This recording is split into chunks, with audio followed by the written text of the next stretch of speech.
Alhamdulillahirabbil alamin wa bihi nasta'inu ala umuri dunya waddin wassalatu wassalamu ala sayyidina Muhammadin wa ala alihi wa sahbihi ajmain amma ba'du. Faqad qala Allah ta'ala fil Qur'anil azim wa huwa asdaqul qailin. A'udzu billahi minasy syaithanir rajim. Bismillahirrahmanirrahim. Wa ma atakumur rasulu fakhudhuhu wa ma nahakum anhu fantahu. Al-ayah.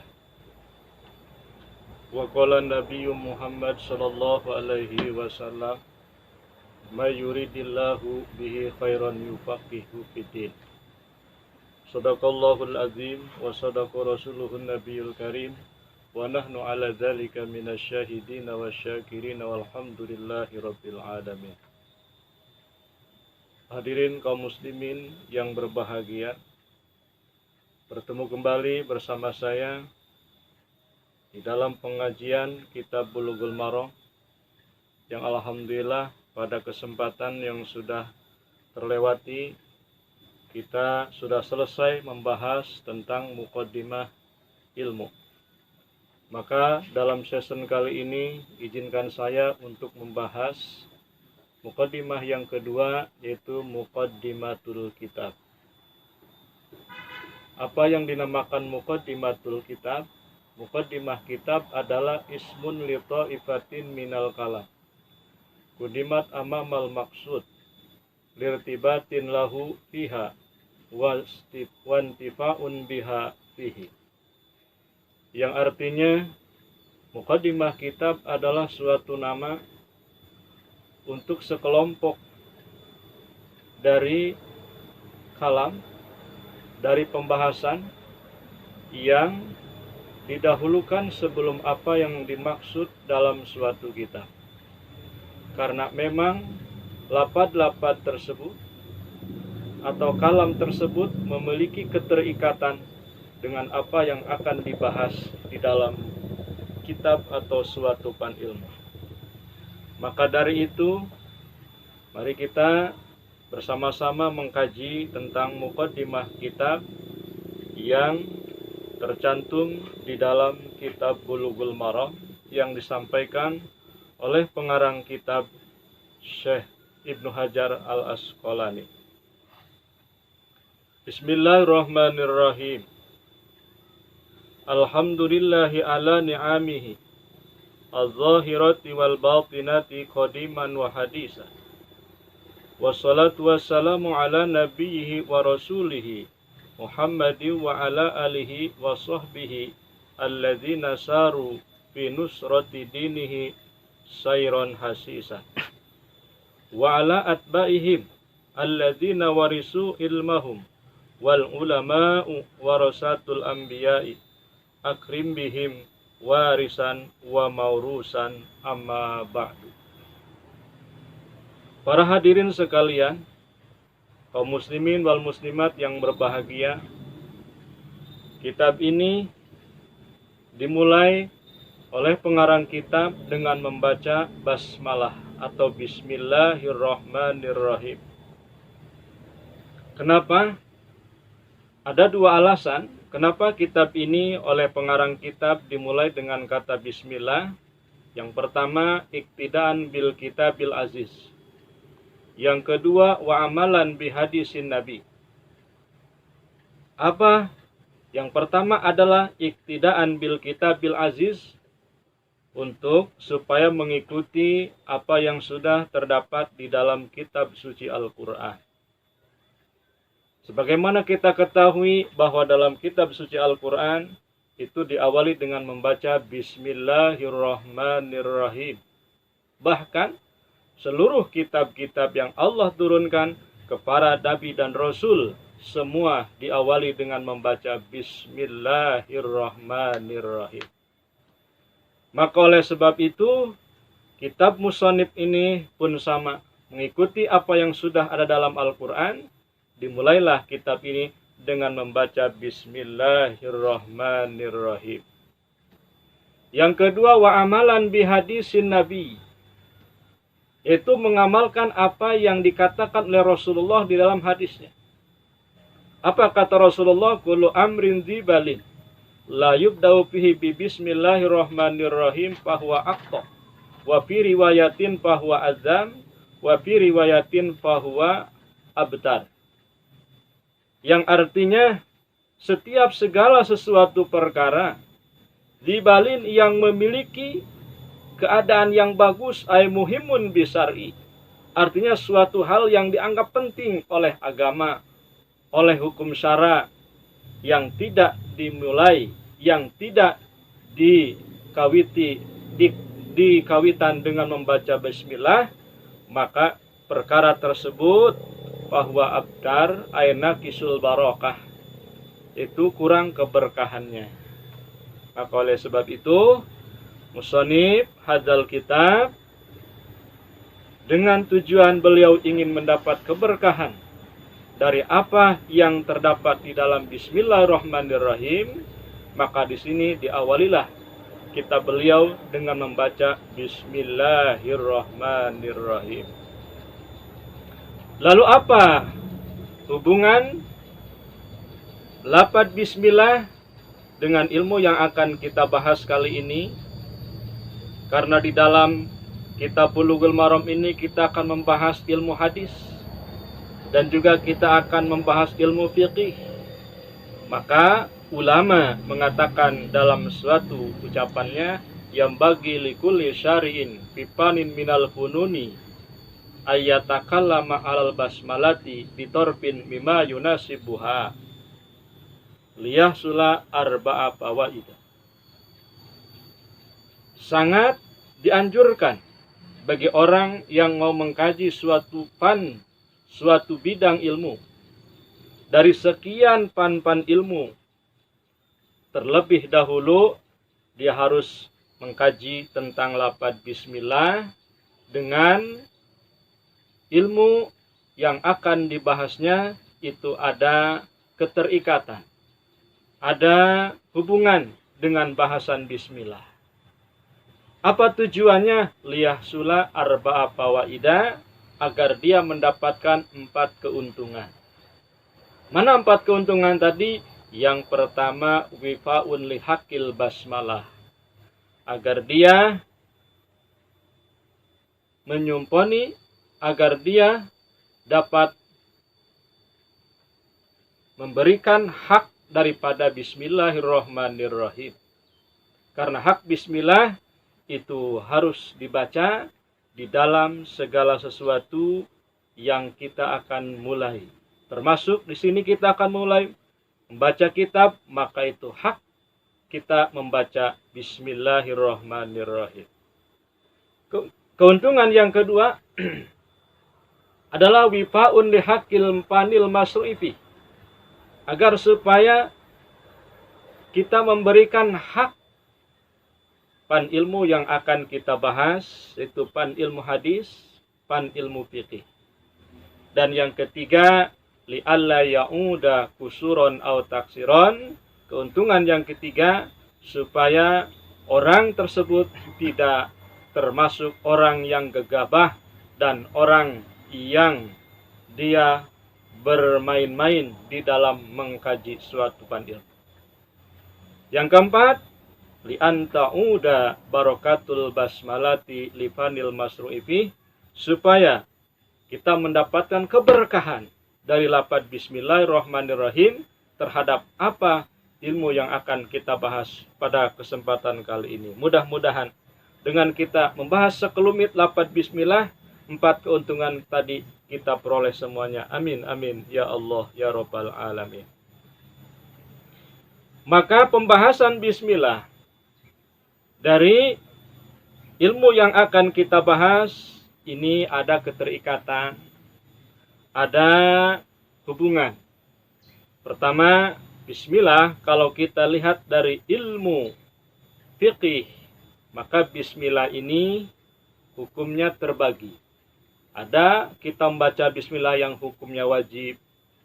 Wajibnya wajib ain. Seperti mana? Seperti kita membaca bismillah di dalam waktu kita melaksanakan sholat.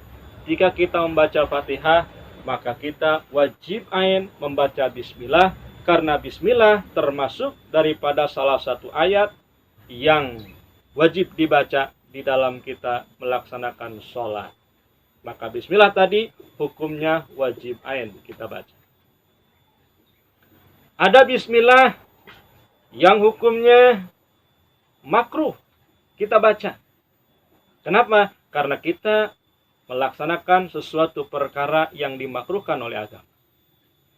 Seperti kita mau makan jengkol atau mau makan bawang putih, itu kan perkara makruh. Kita baca bismillah, maka bismillahnya di situ dimakruhkan oleh agama. Yang haram pun sama. Ketika kita mengerjakan perkara yang diharamkan oleh agama, kita mulai lafaz bismillah di situ, itu hukumnya haram. Yang sunnah, ketika kita mau makan, ketika kita mau tidur, kita membaca bismillah, di situ disunahkan oleh agama. Karena pekerjaan tersebut itu bisa menjadi suatu bernilai ibadah apabila kita selalu mengaitkan hal tersebut dengan apa yang diperintahkan oleh Allah Subhanahu wa ta'ala. Maka itulah sekelumit bahasan bismillah yang kita kaji menurut apa yang ada hubungannya dengan ilmu fiqih. Yang kedua, bismillah sekelumit kita bahas yang berhubungan dengan ilmu hadis. Adapun bismillah, apabila kita bahas menurut ilmu hadis secara ringkas, bahwa bismillah ini termasuk salah satu kalimat yang akan menjadi wasilah kita menjadi orang yang mendapatkan kebahagiaan di dunia dan di akhirat. Kenapa? Karena ada suatu hadis yang dikatakan oleh Rasulullah SAW. Mana kata Rasul, man arada ayuhya sa'idan aw yamuta syahidan ayyakula inda ibtidai kulli syai'in bi bismillahirrahmanirrahim. Kata Rasul, barang siapa yang ingin mendapatkan hidup bahagia, hidup sukses, dan dia mati syahid, maka hendaklah ketika dia memulai sesuatu, dimulailah dengan membaca bismillahirrahmanirrahim. Maka jelas, kunci kesuksesan, kunci kebahagiaan di dunia ini, dan kita mati dalam keadaan husnul khatimah, mendapat titel syahid untuk mati kita, maka jangan lupa kita selalu membaca bismillahirrahmanirrahim ketika kita memulai segala sesuatu, insya Allah. Amin. Itulah sekelumit yang saya bisa bahas dari kesempatan ini mengenai bismillah yang ada hubungannya dengan pan ilmu yang akan kita bahas kali ini. Mudah-mudahan bisa menjadi tambahan ilmu buat kita semua. Amin. Ya Rabbal Alamin. Yang kedua, muqaddimah kitab ini juga diawali dengan membaca Alhamdulillah, segala puji hanya milik Allah Subhanahu wa ta'ala, dengan kata hamdalah. Kenapa di sini musannif hadzal kitab memulai kitabnya dengan membaca hamdalah? Karena itu pun sama dua rahasianya. Pertama, iktidaan bil kitabil aziz. Yang kedua, wa amalan bihadisin Nabi. Semata-mata mengikuti apa yang terdapat di dalam Al-Quran.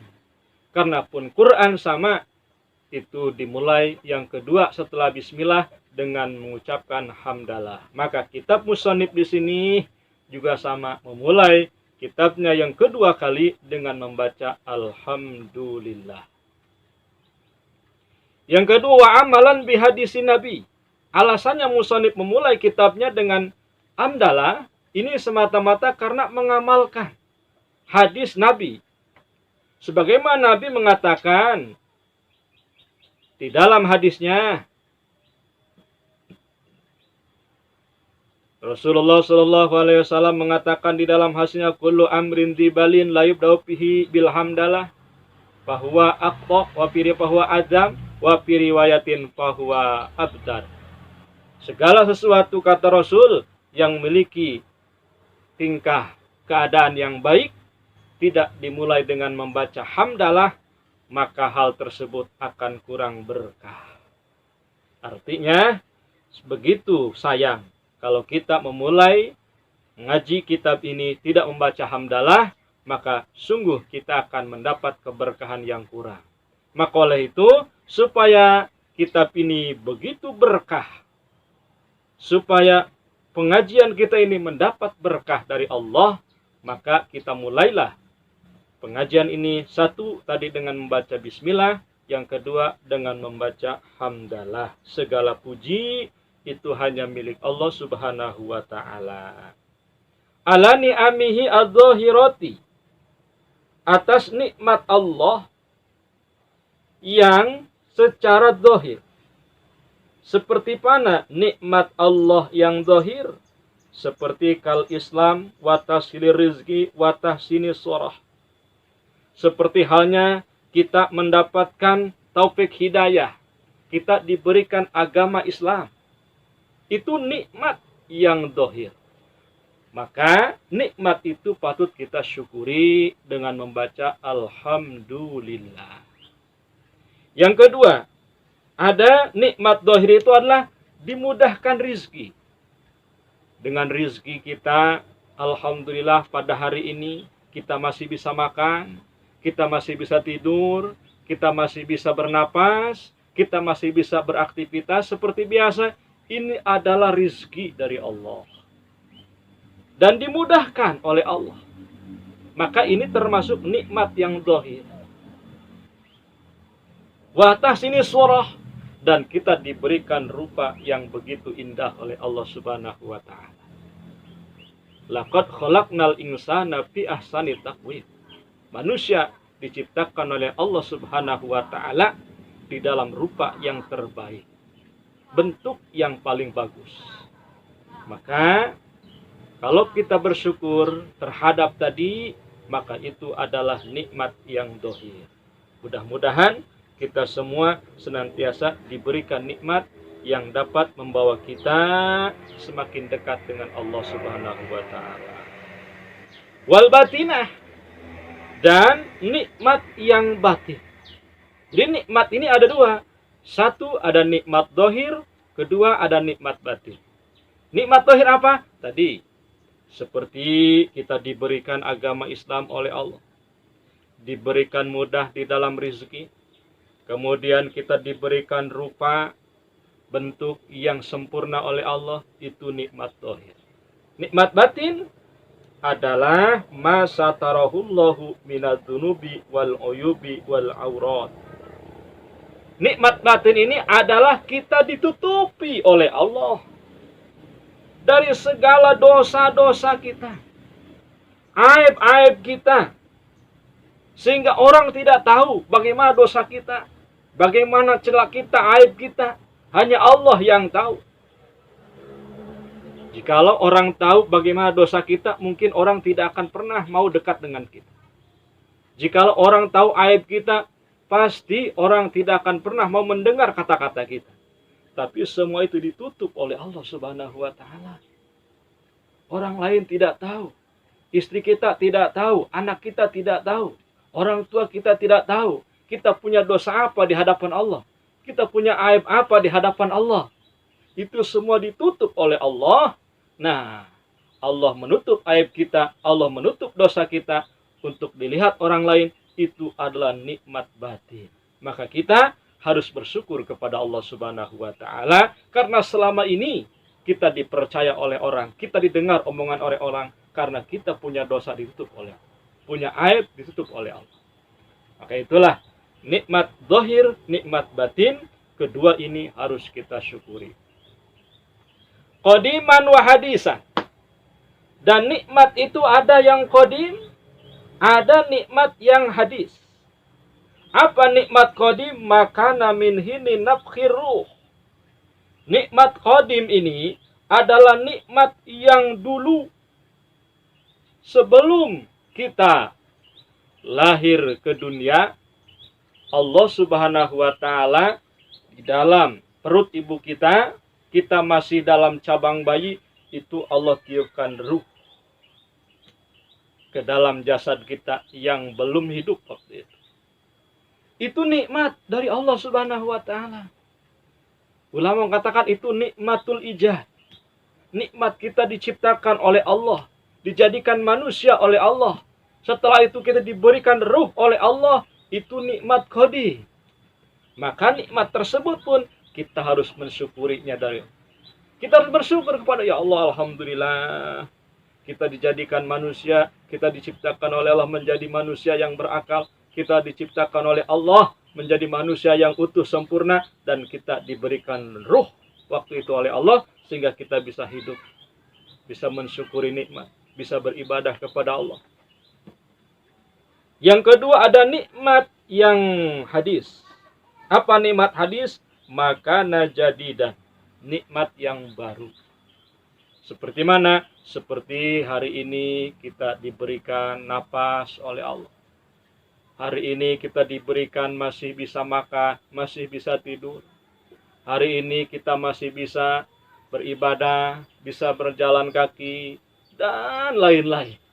Semua itu nikmat hadis. Maka kita patut bersyukur kepada Allah Subhanahu wa Ta'ala. Lalu apa rahasianya di sini? Musonib atau pengarang kitab ini mengatakan bahwa nikmat itu ada nikmat qadim, ada nikmat hadis. Karena memang kata ulama, di dalam kita memuji kepada Allah Subhanahu wa Ta'ala itu bentuknya ada 4. Jadi hamdalah itu ada 4. Ada hamdu qadimin li qadimin, ada hamdu qadimin li hadisin, ada hamdu hadisin li qadimin, ada hamdu hadisin li hadisin. Artinya pujian itu ada 4. Ada puji qadim ala qadim, memujinya Allah terhadap zatnya sendiri. Seperti Allah mengatakan dalam Al-Quran, Allahu la ilaha illa huwal hayyul qayyum. Itu Allah sedang memuji zatnya. Dinamakan hamdu qadim li qadim. Yang qadim memuji zat Allah. Ada hamdu qadimin li hadisin. Allah memuji hambanya.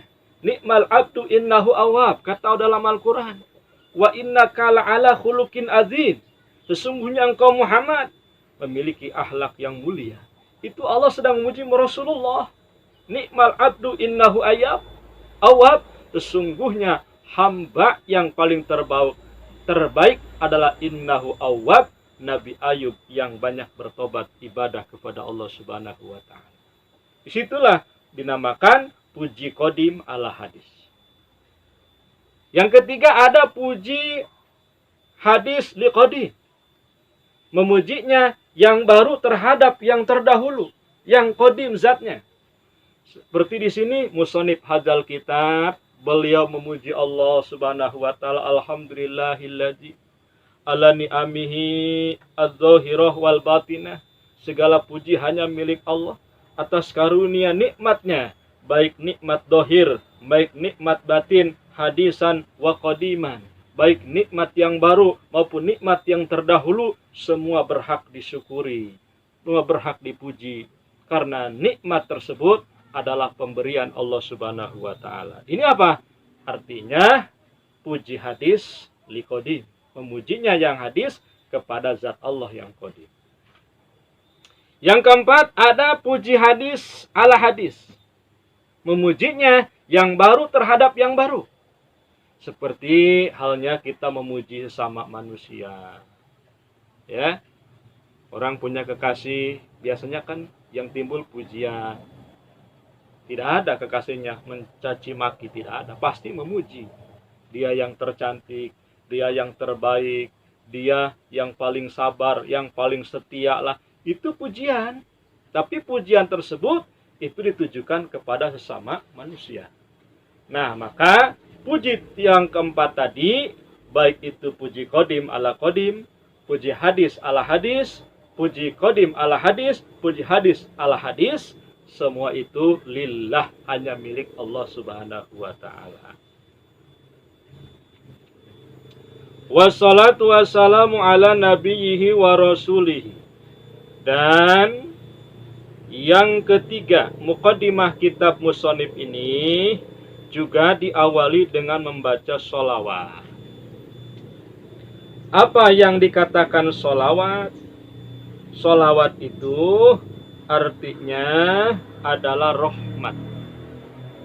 Rahmat al-makrunatu bita'dzim. Rahmat Allah yang diikuti dengan rasa takzim. Maka rahmat ini apabila timbul atau datangnya dari Allah berupa rahmat. Wassalamu dan keselamatan ala nabihi, semoga tercurah dan dilimpahkan kepada nabinya dan utusannya Muhammadin, itulah baginda Nabi Muhammad sallallahu alaihi wasallam. Walihi keluarganya juga, wasobi dan para sahabatnya, alladzina saru fi nusrati dinihi, yang mereka sudah berjuang sepenuh tenaga dengan mengorbankan harta jiwa malah nyawa untuk membela agama Allah Subhanahu wa taala, sayron hasisan, dengan perjuangan yang sungguh-sungguh penuh dengan keikhlasan lillahi taala, semata mereka berniat untuk lillahi kalimatihil ulia. Wala'at baihim, dan semoga sholawat dan salam ini tercurah dan dilimpahkan kepada para pengikut, para sahabat, generasi yang kedua setelah sahabat. Alladzina warisu ilmahum, para tabi'in ini adalah mereka yang mewarisi ilmu daripada sahabat. Dan wal ulama warasatul anbiya, ulama adalah pewaris para nabi. Akrim bihim, sungguh mulia mereka, orang-orang yang mendapat ilmu titipan dari Allah Subhanahu wa taala, itulah para ulama. Mereka adalah orang-orang yang terpilih, orang-orang yang dimuliakan oleh Allah Subhanahu wa taala. Innama yakhshallaha min ibadihil ulama. Sudah pasti orang yang rasa takutnya ada di dalam hati itu adalah ulama-ulama Allah.